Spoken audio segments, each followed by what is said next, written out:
Hello and welcome dear students, welcome to our channel. Dear students, आज हम पढ़ेंगे birth control methods. तो birth control के कौन कौन से मेथड्स होते हैं उनको हम डिस्कस करेंगे यहाँ पे।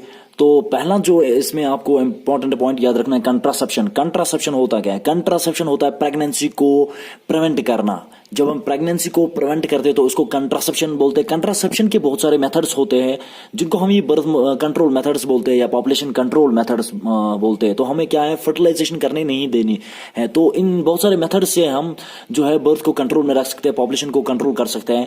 तो पहला मेथड जो है इसमें वो है नेचुरल मेथड। नेचुरली हमें कोई डिवाइस नहीं यूज करना, हमें कुछ नहीं करना है, हम बस नेचुरली क्या कर सकते हैं, हम बर्थ को कंट्रोल कर सकते हैं, पॉपुलेशन को कंट्रोल में रख सकते हैं। पहला जो नेचुरल में क्या करना है हमें, क्विक विड्रॉवल। क्विक विड्रॉवल ऐसा मेथड होता है जिसमें हम जो है स्पर्म्स को आउटसाइड द वेजिना छोड़ते हैं, आउटसाइड द वेजिना, ताकि वो फर्टिलाइजेशन, ताकि वो यूट्रस तक ना पहुंचे। ठीक है, क्विक विड्रॉवल में स्पर्म्स को आउटसाइड द वेजिना डिलीवर किया जाता है ताकि वो यूट्रस में ना जाए, ओविडक्ट्स या फ्लोपियन ट्यूब तक ना पहुंचे, एग तक ना पहुंचे, ताकि फर्टिलाइजेशन बिल्कुल ना हो। तो क्विक विड्रॉवल ऐसा होता है, हमें फर्टिलाइज जो स्पर्म्स होते हैं इनको बाहर छोड़ना होता है, इसको क्विक विड्रॉवल कहते हैं। दूसरा जो नेचुरल मेथड होता है, नेचुरली हम कैसे कंट्रोल कर सकते हैं फर्टिलाइजेशन को, कैसे कंट्रोल कर सकते हैं प्रेगनेंसी को या बर्थ को बर्थ कंट्रोल मेथड्स नेचुरल कौन सा है सेकंड, तो वो है इंटरकोर्स। इंटरकोर्स जो है करना है हमें, सेक्सुअल कांटेक्ट करना है before and after 1 week of menstrual cycle. Menstrual cycle से पहले 1 वीक या मेंस्ट्रुअल साइकिल होने के बाद 1 वीक हम जो है इंटरकोर्स कर सकते हैं। उस दौरान जो है फर्टिलाइजेशन नहीं होगी, क्योंकि आप सबने पढ़ा है ऑफलाइन क्लासेस में कि जो ओवम होता है, जो एग होता है, वो फर्टिलाइजेशन, जो वो एग होता है वो मेंस्ट्रुअल साइकिल के दौरान ही रिलीज होता है। तो जब मेंस्ट्रुअल साइकिल ना हो उस दौरान अगर हम इंटरकोर्स करेंगे, सेक्सुअली कांटेक्ट करेंगे, फिजिकल हो जाएंगे अपने पार्टनर से, तो फर्टिलाइजेशन नहीं होगी क्योंकि वहां पे एग रिलीज नहीं होगा। तो ये जो है नेचुरल मेथड है, नेचुरली हम फर्टिलाइजेशन को रोक सकते हैं, हम प्रेगनेंसी को रोक सकते हैं। तो ये 2 मेथड जो है नेचुरल मेथड्स होता है। पहला क्विक विड्रॉवल, स्पर्म्स को हमें बाहर छोड़ना है आउटसाइड द वेजिना, एंड दूसरा होता है intercourse. Intercourse before and after, before and after menstrual cycle. ठीक है, मेंस्ट्रुअल साइकिल से पहले 1 हफ्ते या मेंस्ट्रुअल साइकिल के बाद 1 हफ्ते अगर हम इंटरकोर्स करेंगे, उस दौरान फर्टिलाइजेशन नहीं होगी, उस दौरान प्रेगनेंसी का चांसेस बिल्कुल नहीं होता है, कम होता है। तो ये जो 2 मेथड्स है, ये नेचुरल मेथड्स है जिनसे हम कंट्रासेप्शन कर सकते हैं, हम जो है बर्थ को कंट्रोल कर सकते हैं, पॉपुलेशन को कंट्रोल कर सकते हैं, हम प्रेगनेंसी को प्रिवेंट करेंगे इन 2 मेथड्स के जरिए से, जो नेचुरल 2 मेथड्स है। ठीक है, अब हम देखेंगे जो मैकेनिकल मेथड्स। दूसरा जो मेथड होता है वो होता है मैकेनिकल मेथड। मैकेनिकल मेथड में जो है हम कुछ डिवाइसेस यूज करते हैं ताकि फर्टिलाइजेशन ना हो, ताकि जो स्पर्म्स है वो यूट्रस तक ना पहुंचे, वो फ्लोपियन ट्यूब तक ना पहुंचे, जहां पे जो एग होता है वहां तक ना पहुंचे, बिल्कुल फर्टिलाइजेशन ना हो। तो मैकेनिकल मेथड्स हम यूज करते हैं। यहाँ पे कुछ मेथड्स होते हैं। फर्स्ट जो है कुछ डिवाइस होते हैं। फर्स्ट डिवाइस जो होता है वो होते हैं कंडोम्स। ठीक है, कंडोम्स एक प्लास्टिक का बना हुआ होता है, रबर हुआ होता है, जो that is used to put on the male penis and after that, after ejaculation, तो सारे स्पर्म जो है उनको कंडम में कलेक्ट किया जाता है ताकि वो स्पर्म जो है यूट्रस में ना पहुंचे, वो स्पर्म जो है ओविडक्ट्स तक ना पहुंचे। जो है सेक्सुअली इंटरकोर्स के दौरान हम इस कंडम्स को यूज करते हैं, मेल पार्टनर इसको यूज करता है ताकि सारे स्पर्म जो है उसमें कलेक्ट हो जाए। तो फर्टिलाइजेशन बिल्कुल नहीं होती, तो प्रेगनेंसी का चांस बिल्कुल खत्म होता है, तो हम प्रिवेंट कर सकते हैं प्रेगनेंसी को। तो कंट्रासेप्शन का ये भी मेथड है, कंडोम्स का यूज करना ऑन ड्यूरिंग सेक्सुअल इंटरकोर्स। ठीक है, तो ये मैकेनिकल का पहला मेथड होता है। दूसरा जो है हम यूज कर सकते हैं यहां पे वो होता है डायफ्राम्स।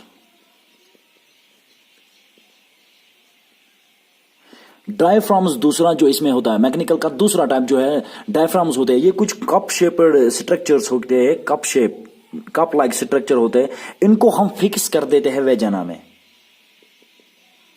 फीमेल पार्टनर के वेजिना में इन जो कप शेप्ड होते हैं डायफ्राम्स, उनको हम वेजिना में फिक्स कर देते हैं ताकि जब इंटरकोर्स होता है, जब सेक्सुअल कांटेक्ट हो, तो उस दौरान सारे स्पर्म जो है इस कप में जमा हो जाते हैं, इस कप में जो है कलेक्ट हो जाते हैं। एंट्री जो स्पर्म्स है उनको रोक दिया जाता है, यूट्रस में जाने में या फ्लोपियन ट्यूब तक जाने में इनको रोक दिया जाता है। तो ये जो डायफ्राम्स है ये फीमेल पार्टनर में यूज किया जाता है, फीमेल पार्टनर के वेजिना में उनको फिक्स किया जाता है ताकि जो सारे स्पर्म जो है वहां कप में कलेक्ट हो जाए, वहां एंट्री को जो बिल्कुल वहां पे स्टॉप करे, ब्लॉक करे। ठीक है, तो ये दूसरा मेथड होता है मैकेनिकल का।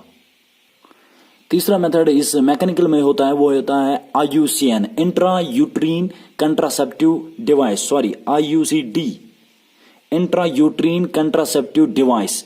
तो ये जो डिवाइसेस है इंट्रा यूट्रीन, यूट्रीन के अंदर फिक्स किए जाते हैं। इसमें कुछ डिवाइसेस होते हैं, फॉर एग्जांपल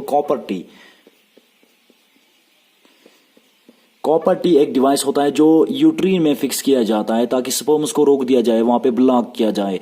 तो इंट्रा यूट्रीन कंट्रासेप्टिव डिवाइस जिसमें कॉपर टी आता है, उसका हम यूज करते हैं फीमेल पार्टनर के यूट्रस में, इसको हम फिक्स कर देते हैं। फॉर एग्जाम्पल अगर ये यूट्रस है तो यहाँ पे वेजाइना वगैरह ये जो है, यहाँ पे फ्लोपियन ट्यूब्स है, हमने इसका जो पहला वीडियो हमने बनाया हुआ है तो वहां पे आप देख सकते हैं, ये इसका जो है फ्लोपियन ट्यूब, ये ओवरीज होते हैं, ठीक है। तो यहाँ पे इस यूट्रस के अंदर इस कॉपर टी को, ये टीप शेपेड होता है, इसको हम फिक्स कर देते हैं, ठीक है। इस तरह यूट्रस के अंदर ये फिक्स किया जाता है ताकि अगर यहां तक जो स्पर्म्स पहुंच जाए, यहां से वो जो है एंट्री उनकी जो रोक दी जाती है, यहां से वो आगे नहीं जा पाते हैं, क्योंकि यहाँ पे टी शेपेड का कॉपर टी लगा हुआ होता है जो कॉपर को रिलीज करते हैं। कॉपर के रिलीज करने जो स्पर्म्स यहां तक पहुंच जाते हैं, उनकी किलिंग हो जाती है, या उनकी जो मोटिलिटी होती है वो बिल्कुल कम हो जाती है। मोटिलिटी कम हो जाती है, वो ट्रेवल नहीं कर सकते यहां से ऊपर, ठीक है। तो यहां तक इसको ब्लॉक किया जाता है, यूट्रस को ब्लॉक किया जाता है, यूट्रस के अंदर इसको फिक्स किया जाता है। इसलिए इसका नाम जो है इंट्रा मतलब अंदर, इंट्रा यूट्रीन कंट्रासेप्टिव डिवाइस। तो ये जो डिवाइस होता है कॉपर टी, ये यूट्रस के अंदर फिक्स किया जाता है। फिर इंटर कोर्स के दौरान जो स्पर्म्स यहाँ पे पहुंच जाते हैं, उनकी मोटिलिटी खत्म हो जाती है, उनकी जो यहाँ से जो कॉपर टी से कुछ कॉपर रिलीज होता है जो स्पर्म्स को किल कर देते हैं, तो यहाँ से इनकी एंट्री जो है बिल्कुल ब्लॉक की जाती है। वो स्पर्म्स यहाँ तक जो ओवा होता है यहाँ, या एग जो फ्लोपियन ट्यूब में होता है, वहां तक स्पर्म्स नहीं पहुंचते। तो इस मेथड से भी हम जो है कंट्रासेप्शन को कंट्रोल करते हैं, या प्रेगनेंसी को जो है प्रिवेंट करते हैं, फर्टिलाइजेशन होने नहीं देते। बर्थ कंट्रोल ये भी मेथड होता है IUCD, intra uterine contraceptive device. Third method हमारे पास होता है, थर्ड टाइप ऑफ मेथड होता है जिससे हम बर्थ को कंट्रोल कर सकते हैं, वो होता है केमिकल मेथड। केमिकल मेथड में हम कुछ केमिकल्स का इस्तेमाल करते हैं। फॉर एग्जांपल यहाँ पे होता है स्पर्मिसाइडल एक केमिकल होता है, क्रीम्स होते हैं जो हम वेजिना पे जो इसको अप्लाई कर देते हैं ताकि वहां पे स्पर्म्स जो एंट्री करते हैं वो उनकी सारी किलिंग होती है। तो ये किलिंग ऑफ स्पर्म्स कर देता है, स्पर्म्स को किल कर देते हैं। तो ये स्पर्मिसाइडल जो है, ये कुछ क्रीम्स होते हैं जो हम वेजिना पे अप्लाई कर देते हैं ताकि वहां पे जो स्पर्म्स आ जाते हैं, उन एंट्री करने लगते हैं, उनकी किलिंग हो जाती है। तो स्पर्म्स ही मर जाते हैं, उनकी किलिंग हो जाती है, तो वो यूट्रस में या फ्लोपियन ट्यूब में या एग तक पहुंच नहीं पाते, तो वहां पे फर्टिलाइजेशन नहीं होती और हम प्रेगनेंसी को वहां पे प्रिवेंट कर सकते हैं। दूसरा इसमें होता है केमिकल मेथड में OC, oral contraceptive pills, OC pills, ठीक है। ऑरल कंट्रासेप्टिव पिल्स, ये कुछ पिल्स होते हैं जो हार्मोन्स को रिलीज होने से रोकते हैं। हमारे पास जो हार्मोन्स होते हैं जो रेस्पॉन्सिबल होते हैं स्पर्म को रिलीज करने के लिए, स्पर्म को रिलीज करने के लिए LH हार्मोन होता है, ल्यूटिनाइजिंग हार्मोन। यहाँ पे मैं आपको दिखाऊंगा, LH ल्यूटिनाइजिंग हार्मोन होता है जो स्पर्म्स को रिलीज करवा देता है। ये हार्मोन जो है ब्रेन के पिट्यूटरी ग्लैंड से निकलता है। तो हम जो पिल्स का इस्तेमाल करते हैं वो उस हार्मोन को निकलने से रोकते हैं, इनहिबिट करते हैं, ताकि स्पर्म्स में ना, टेस्टिस में ना जाए, वहां से स्पर्म्स को रिलीज ना कराए। इसी तरह हमारे पास होता है हार्मोन फीमेल्स के पास FSH, फॉलिकल स्टिमुलेटिंग हार्मोन, ये भी पिट्यूटरी ग्लैंड से निकलता है। तो इसका काम होता है ओवरी से एग निकलवाना, ठीक है। जब हम पिल्स खाते हैं OCs, ऑरल कंट्रासेप्टिव पिल्स, ये पिल्स क्या करते हैं, ये FSH फॉलिकल स्टिमुलेटिंग हार्मोन जो है जो ब्रेन से निकलता है पिट्यूटरी ग्लैंड से, उसको रोक देते हैं, इनहिबिट करते थे, ताकि ये ओवरीज तक ना पहुंचे ये हार्मोन, वहां से ये एग को रिलीज ना करवाए। तो जब एग ही रिलीज ना होगा तो फर्टिलाइजेशन कैसे होगी। तो ये जो हार्मोन्स होते हैं इनको इनहिबिट किया जाता है इन पिल्स के जरिए से। OC, ऑरल कंट्रासेप्टिव पिल्स का हम इस्तेमाल करते हैं तो ये हार्मोन्स ब्रेन से पिट्यूटरी ग्लैंड से नहीं निकलते, ये स्पर्म्स या ओवरी से एग को रिलीज करने नहीं देते, तो वहां पे फर्टिलाइजेशन बिल्कुल नहीं होती। तो हम बर्थ को कंट्रोल कर सकते हैं, तो हम प्रेगनेंसी को प्रिवेंट कर सकते हैं। इसमें पिल्स फॉर एग्जाम्पल सहेली पिल है, मोलाडी पिल है, वो उनका इस्तेमाल किया जाता है। फोर्थ टाइप जो हमारे पास होता है, फोर्थ मेथड जिसे हम फर्टिलाइजेशन या जिसे हम प्रेगनेंसी को प्रिवेंट कर सकते हैं, ब्रथ को कंट्रोल में रख सकते हैं, वो होता है सर्जिकल मेथड। सर्जिकल मेथड्स ऐसे मेथड्स होते हैं जिनसे हम फर्टिलाइजेशन को रोक सकते हैं, प्रेगनेंसी को रोक सकते हैं। और ये जो मेथड्स होते हैं सर्जिकल मेथड्स, ये परमानेंट मेथड्स होते हैं। एक बार हमने ये सर्जिकल मेथड अप्लाई किया तो हम फिर ठीक नहीं कर सकते, तो हम उम्र भर के लिए फिर हम बच्चे पैदा नहीं कर सकते। ठीक है, सर्जिकल मेथड्स में पहला जो होता है tubectomy. Tubectomy it's related to the female reproductive system. Tubectomy, tube जो फ्लोपियन ट्यूब होता है, जो फ्लोपियन ट्यूब निकलता है उसको हम कट कर देते हैं यहां पे। ठीक है, जो फॉर एग्जाम्पल ये जो फ्लोपियन ट्यूब है जो यूट्रस से निकला हुआ है, ये फ्लोपियन ट्यूब, इसको हम बीच में कट कर देते हैं, इसको हम ब्लॉक कर देते हैं, ट्यूबिक्टॉमी इसको बोलते हैं। फीमेल्स के अंदर ये इस्तेमाल किया जाता है, फीमेल रिप्रोडक्टिव सिस्टम में बाय सर्जरी से हम इसको अप्लाई करते हैं। ट्यूबिक्टॉमी हम क्या करते हैं, ये जो फ्लोपियन ट्यूब है उसको हम बीच में कट कर देते हैं ताकि यहां से अगर ओवा निकले वो यहां तक पहुंच जाए, यहां से आगे वो ना जाए। यहां से अगर यूट्रस से स्पर्म आ जाए, यहां पे ये कट किया हुआ है, यहां पे ये ब्लॉक है रास्ता, तो यहां से स्पर्म आगे नहीं पहुंच पाएगा, वो एग तक नहीं पहुंच पाएगा, तो फर्टिलाइजेशन नहीं होगी, तो प्रेग्नेंट नहीं होगी, प्रेगनेंसी हमको रोक सकते हैं। तो ये भी एक सर्जिकल मेथड जो है ये परमानेंट मेथड होता है। ये भी एक मेथड है जिससे हम बर्थ को कंट्रोल कर सकते हैं, पॉपुलेशन को कंट्रोल कर सकते हैं, जो जिससे हम जो है प्रेगनेंसी को प्रिवेंट कर सकते हैं। तो ट्यूबिक्टॉमी ये एक मेथड होता है, फीमेल्स में हम इस्तेमाल करते हैं, हम फ्लोपियन ट्यूब को कट कर देते हैं, उसको ब्लॉक किया जाता है। इसमें दूसरा जो होता है सर्जिकल मेथड में दूसरा होता है वेस्क्टॉमी।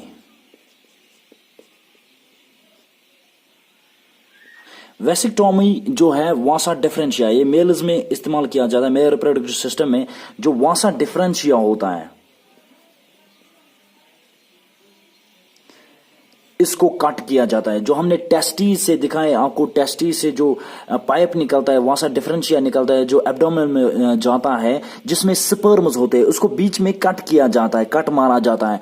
तो वेसेक्टॉमी जो है ये मेल्स में इस्तेमाल किया जाता है, अप्लाई किया जाता है, परमानेंट मेथड है। इसके जरिए से हम जो है वासा डिफरेंशिया, जिसको स्पर्म डक्ट भी बोलते हैं, जिसके अंदर स्पर्म्स जो है ट्रेवल करते हैं, एब्डोमेन में जाते हैं, तो यहाँ पे वासा डिफरेंशिया को कट किया जाता है। वेसेक्टॉमी भी एक परमानेंट मेथड होता है जिसमें मेल्स के अंदर जो वासा डिफरेंशिया होता है उसको कट किया जाता है ताकि स्पर्म्स आगे ना जाए, ताकि स्पर्म्स को रोक दिया जाए। यहाँ पे कुछ और मेथड्स हम इस्तेमाल करते हैं। फॉर एग्जांपल यहाँ पे ओवरिक्टॉमी होता है एक मेथड। ओवरिक्टॉमी के में हम जो है फीमेल्स में अगर ओवरी में कोई प्रॉब्लम है तो ओवरी को रिमूव किया जाता है, रिमूवल ऑफ ओवरी, ओवरी को ही रिमूव किया जाता है तो प्रेगनेंसी बच जाएगा। दूसरा इसमें होता है कैस्ट्रेशन। कैस्ट्रेशन जो है इसमें हम टेस्टीज में अगर कोई प्रॉब्लम है तो टेस्टीज जो है उनको रिमूव किया जाता है, रिमूवल ऑफ टेस्टीज, तो टेस्टीज को रिमूव किया जाता है। तो ओवरिक्टॉमी जो है रिमूवल ऑफ ओवरी, कैस्ट्रेशन जो है remove of testes, removal of testes. तो इन मेथड्स का भी इस्तेमाल करते हैं। लास्ट में एक और मेथड होता है जिसको हम बोलते हैं MTP, इसको हम बोलते हैं मेडिकल टर्मिनेशन ऑफ प्रेगनेंसी।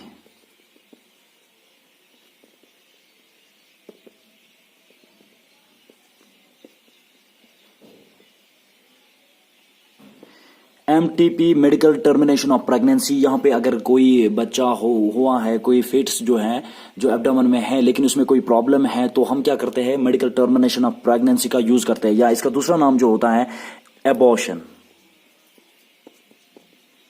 तो हम एबॉर्शन करवा देते हैं, लेकिन ये इलीगल है, ऐसे हम नहीं कर सकते। जब किसी बच्चे में या जो फिट्स है, जो एब्डोमेन में यूट्रस में फिट्स है, अगर उसमें कोई प्रॉब्लम है, कोई ये किसी फिक्स एज तक कर सकते हैं हम, तो हम मेडिकल टर्मिनेशन ऑफ प्रेगनेंसी का यूज करते हैं, एबॉर्शन करा देते हैं। तो ये थे कुछ मेथड्स जिनसे हम जो है बर्थ को कंट्रोल में रख सकते हैं, प्रेगनेंसी को प्रिवेंट कर सकते हैं, पॉपुलेशन को कंट्रोल में रख सकते हैं। तो हमारे वीडियोस को लाइक शेयर कमेंट जरूर कीजिएगा, हमारे चैनल को सब्सक्राइब जरूर कीजिए और अपने क्लासमेट्स के साथ शेयर जरूर कीजिएगा। Thank you.